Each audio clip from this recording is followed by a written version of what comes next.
Très chers téléspectateurs de Canal Congo Télévision, nous sommes très heureux de vous savoir, très nombreux devant vos petits postes récepteurs. Bienvenue dans votre émission Opinion Libre. Opinion Libre qui est un espace qui vous est dédié par votre chaîne, justement à travers lequel espace bien sûr où nous recevons les experts. Vous êtes technicien, vous êtes acteur socio-politique, vous êtes analyste, vous détenez un savoir-faire dans tel ou tel autre domaine de la vie. C'est ici où vous avez la vitrine de pouvoir vous faire découvrir, mais également faire découvrir tout ce que vous faites au grand public. Vous êtes nombreux à nous écrire également. Vous pouvez continuer à nous regarder à travers notre chaîne YouTube CCTV Ralik officiel, Opinion Libre. Nous sommes là tout moment justement pour vous servir et nous continuons toujours à pouvoir dénicher les talents, les compétences, les idées nouvelles, en tout cas pour que nous puissions tous façonner le Congo d'aujourd'hui et de demain. C'est dans ce cadre que nous recevons aujourd'hui pour vous, monsieur Robert Nkoumou, cofondateur de l'UDPS, mais il est également cadre de l'UDPS. Avec lui, nous allons parler en tout cas de 3 années passées au pouvoir, justement par le président Félix Antoine Tshisekedi Tshilombo, mais également l'UDPS qui est son parti politique et qui est en train de l'accompagner, accompagner sa vision, mais également accompagner ses actions. Jusqu'à aujourd'hui, quel bilan faire de 3 années du président Félix passé au pouvoir, mais également de l'UDPS en tant que, en tout cas, arme politique, machine politique qui l'accompagne.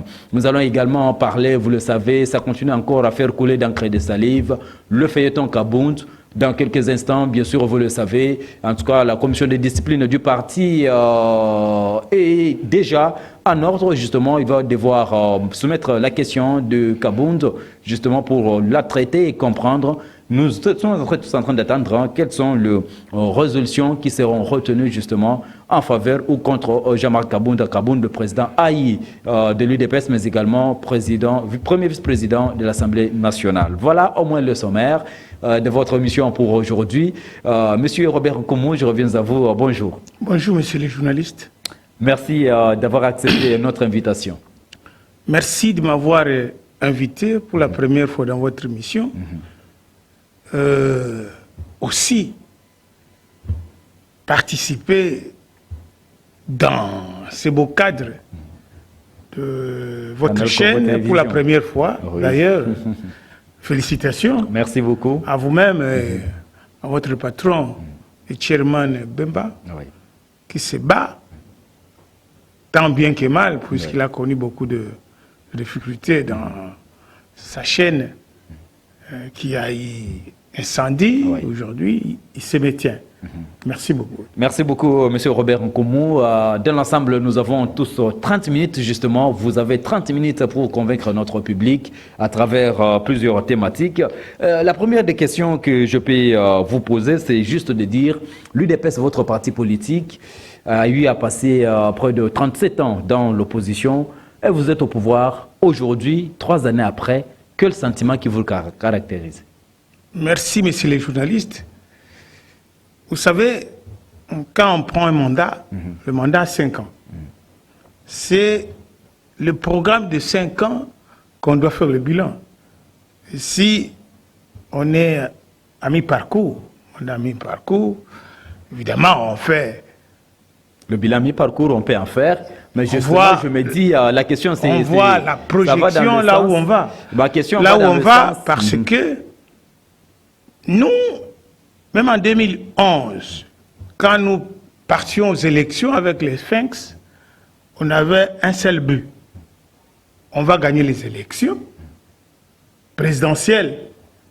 Mais nous en doutons pour la majorité parlementaire. Alors justement, j'étais en train de dire... Ici, le président Félix Faty avait gagné les élections.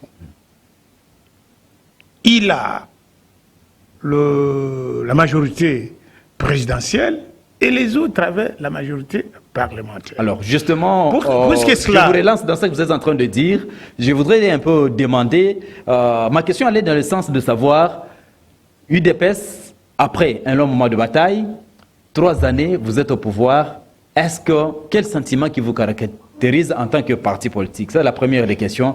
La deuxième, c'est de savoir, après plusieurs moultes, je dirais, politiques, beaucoup de tumultes politiques, est-ce qu'avec entre le FCC-Cash et le président de la République, en tant qu'institution, mais aujourd'hui, 3 années après, Félix Tshisekedi s'est maintenu.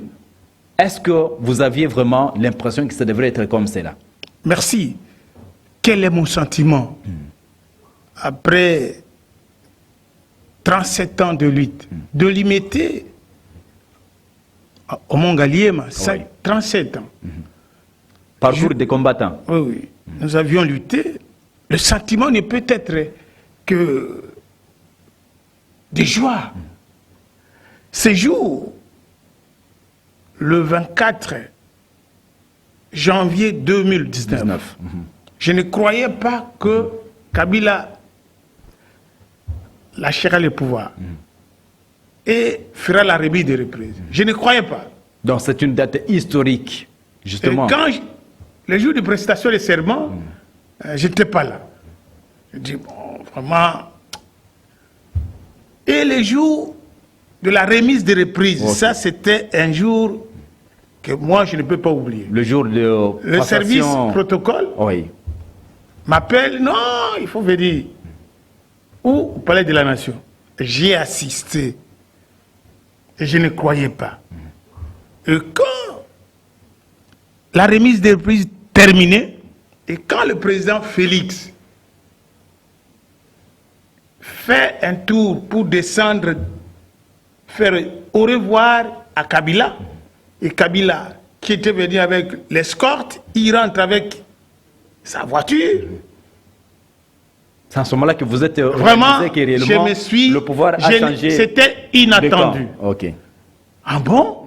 Et même les militaires de la garde républicaine ont dit, ils n'y croyaient pas. Donc c'était un événement particulier qui a fait, en tout cas, parler de lui. Je ne croyais pas. Un événement inédit. Et à la montée, le président me colle, dit, Robert, moi je dis, ici nous avons le pouvoir. Et je ne croyais pas. Et effectivement, on a le pouvoir. Quand vous voyez, quand on a un projet, on ficelle un projet, il y a stratégie de mise en œuvre. Dans notre stratégie de mise en œuvre de la victoire électorale, nous avions dit que, même Étienne, les Sphinx, nous n'allons pas gagner la majorité au Parlement. Une fois terminé, on prête serment, on fait table rase. Quoi? On va dissoudre le Parlement, envoyer tout le monde aux élections. C'est cette étude-là qui nous a pris 2 ans et personne ne croyait. Le président Félix, on l'a payé marionnette.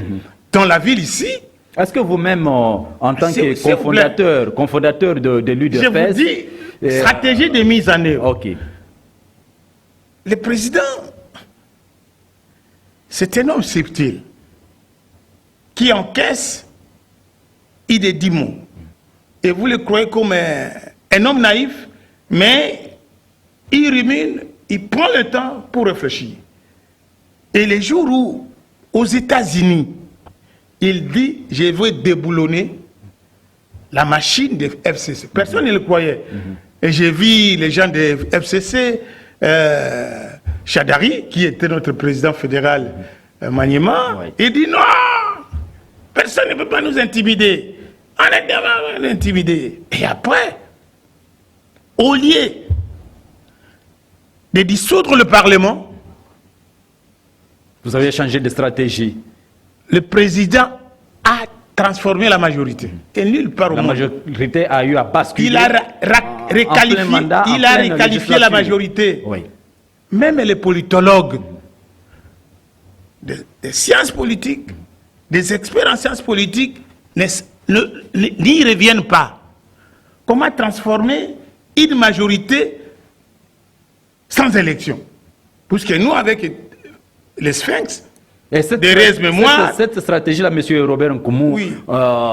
Est partie d'où? De la présidence ou de l'UDPS comment ça s'est passé rapidement, justement? Oui, le président a réfléchi. Aux États-Unis, je vais requalifier la majorité. Je vais déboulonner. Il est venu avec ses experts. Ça, c'est une étude de lui-même. Puisque le président, à vrai dire, le parti ne l'accompagne pas. Lorsque le président de la République était en train de dire qu'il allait déboulonner le système kabiliste au pays, est-ce que vous-même, vous le voyez vraiment capable de pouvoir y arriver? Si, moi j'avais la conviction. J'avais la conviction puisque à chaque instant, on s'échange avec lui. Okay. À chaque instant, on s'échange avec lui. Et j'étais sûr, certain, les jours où il a levé l'option de faire partir Bambound, personne ne croyait. Et les choses ont été réussies et la majorité a basculé. Ça, c'est la première victoire dans le bilan. Parce que nous avions la première stratégie, quand on a pris le pouvoir, quels sont nos atouts et quelles sont nos faiblesses. Sur le plan politique, l'IDP, c'est un grand parti mieux implanté, organisé, mais sans majorité parlementaire. Et sur le plan politique, que faut-il faire? Il faut requalifier la majorité. Sur le plan politique, nous avions réussi. Aujourd'hui, c'est une victoire et le président qui était considéré comme une marionnette, il a la majorité, il gère le pays. Ça, c'est une victoire inaliénable sur le plan de stratégie. Alors, deuxième élément. Là, ça, je donne le bilan. Je donne le bilan. J'entre dans le bilan. Vous entrez dans le bilan. Vous dites Félix Tshisekedi, venant au pouvoir, par moment, était qualifié par ses autres, supposons bien les contradicteurs politiques, comme étant une marionnette, ainsi de suite. Mais au moins, l'homme a su asseoir son pouvoir. Et aujourd'hui, il est presque libre de pouvoir maintenant très bien diriger le pays, mener le jeu. Il devient le maître du jeu. D'après vous, sur le plan politique, c'est un acquis. C'est une victoire. Parce que maintenant, vous avez les mains libres de diriger le pays. Parce que jamais Kabila ne croyait pas qu'il sera à l'opposition. Maintenant, même la prophétie de Cohen, vous allez voir, Kabila sera oublié. Et aujourd'hui, Kabila, si les gens commencent à l'interpeller, donc les convocations, alors c'est qu'il n'a plus la mainmise dans la gestion de l'État. Ça, c'est une première. Deuxième élément, dans notre faveur, la diplomatie. Nous avions trouvé un pays sans une diplomatie. Quand j'avais rencontré l'ancien ministre des Affaires étrangères, Madame Zenza, il me dit, Robert, j'ai sillonné, j'ai trouvé ici, il n'y a que des plancards, des ambassades vendues. Donc, l'image du pays n'était pas très bien vendue à travers ces ambassades, à travers le monde. Certainement. Pendant des années, 20 ans. Et vous vous rendez compte que maintenant, 3 années aujourd'hui, après, dans l'action du président, eh bien, il avait pour le moment. Le président a pris le bras le corps pour essayer à relever notre image, à corriger notre image dans l'échiquier national et international. Pourquoi? Même ici à Brazzaville, on nous disait, non, c'est qu'on était sans valeur. Ça, c'est le deuxième élément, la diplomatie. Qu'est-ce qu'il y a eu comme incidence? Qu'est-ce qu'il y a eu comme incidence? C'est vrai, vous dites déjà, l'image de la RDC à travers le monde est quand même réconsidérée. Et, elle est devenue maintenant presque positive. Alors, sur le plan, quelles sont alors l'incidence qui doit se faire sentir par rapport à ça? Qu'est-ce que les bénéfices? À la BAD, s'il vous plaît, les administrateurs de la BAD, depuis Moulumbalou Kozi, est parti à la BAD. Vous savez, Moulumbalou Kozi, il était nommé Premier ministre, Premier commissaire d'État par le maréchal en 88, je crois, 90, 91, à l'entrée de la démocratie. Hein?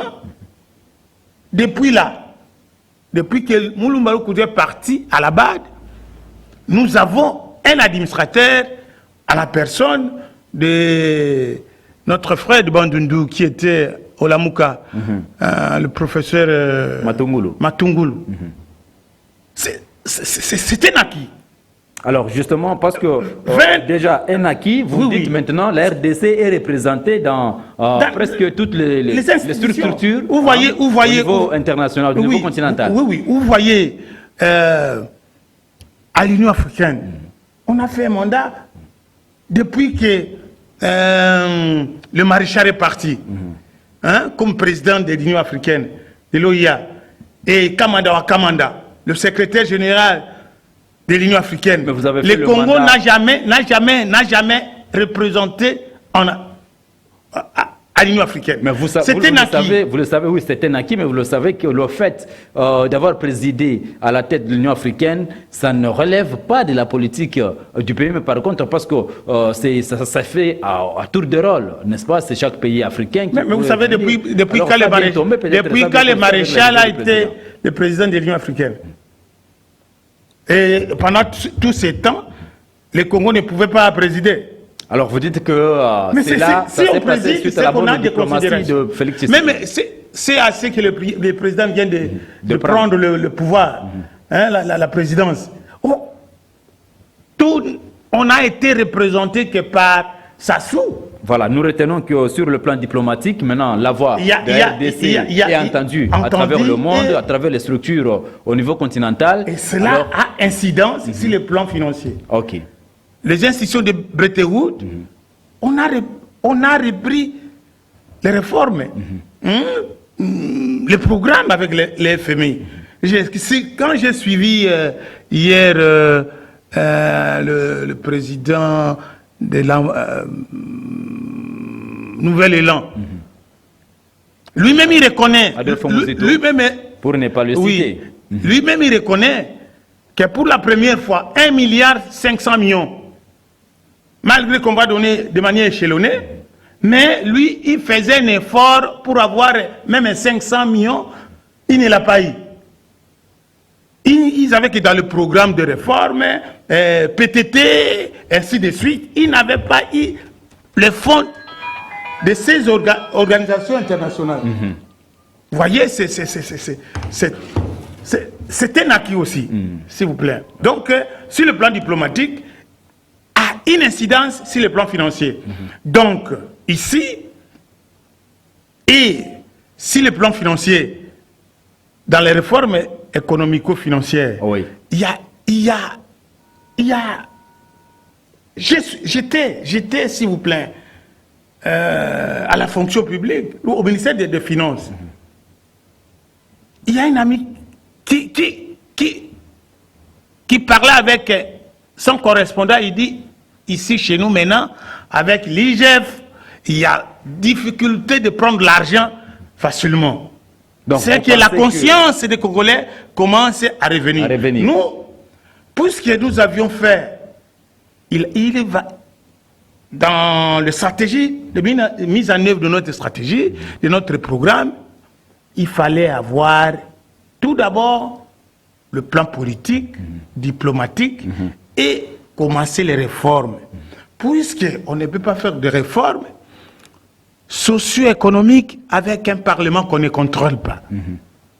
Les réformes n'aboutiront à rien.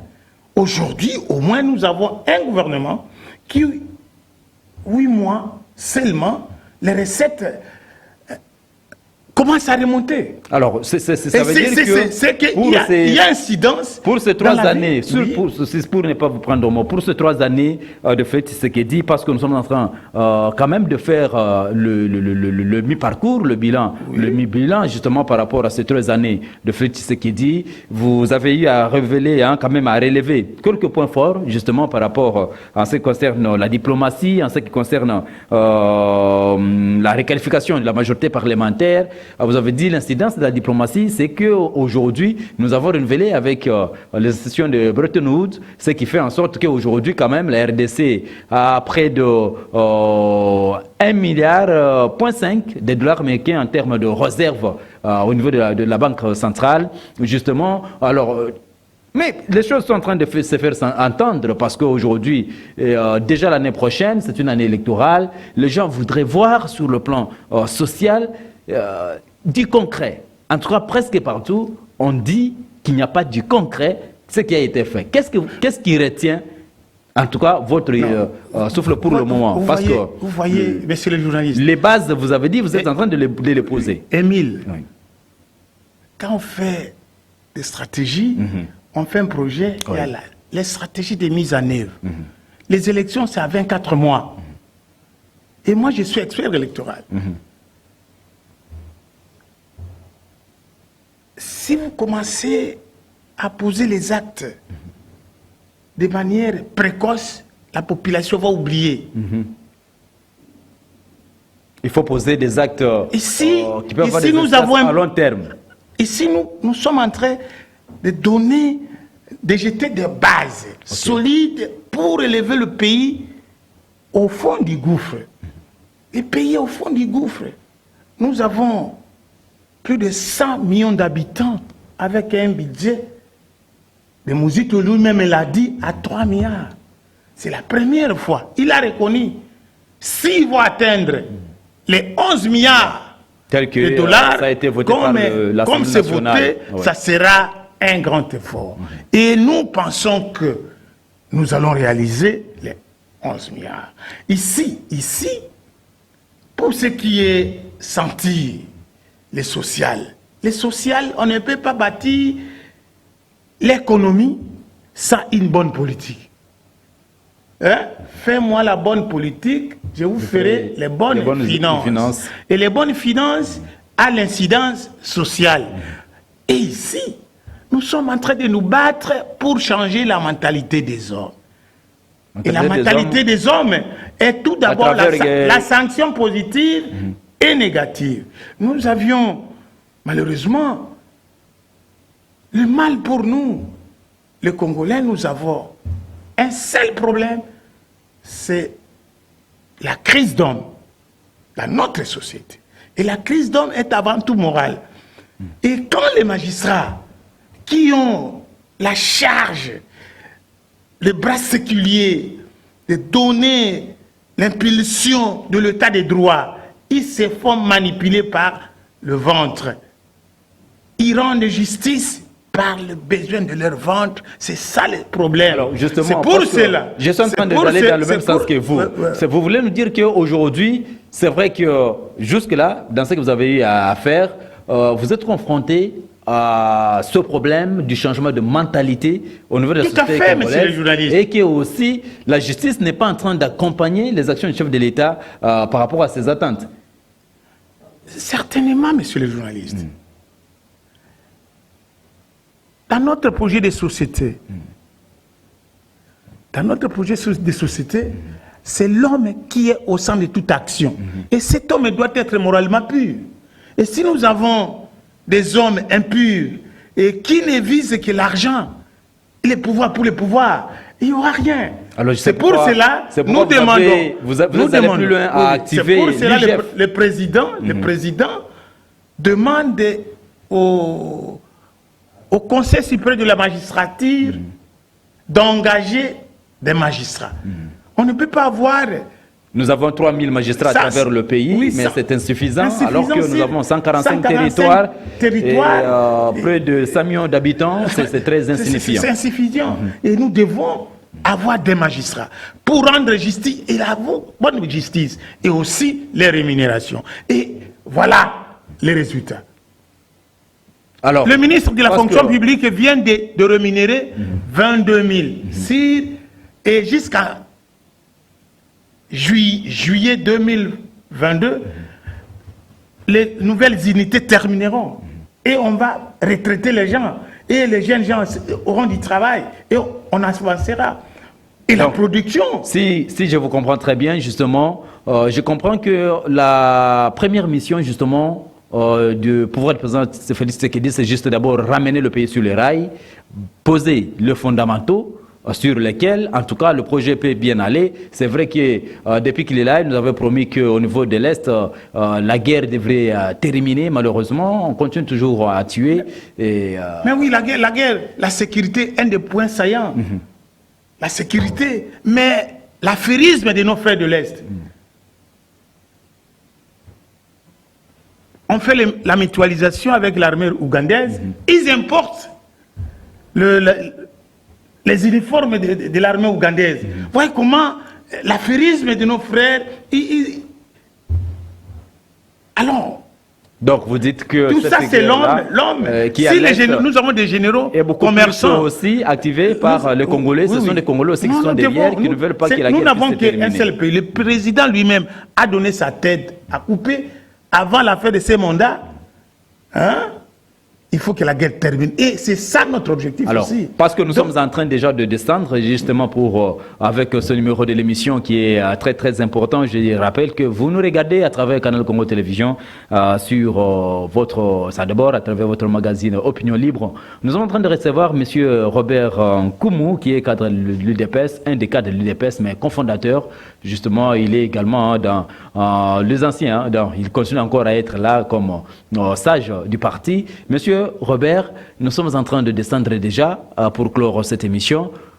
C'est vrai, nous venons de le dire, dans 24 mois, l'année électorale est en train de poindre à l'horizon.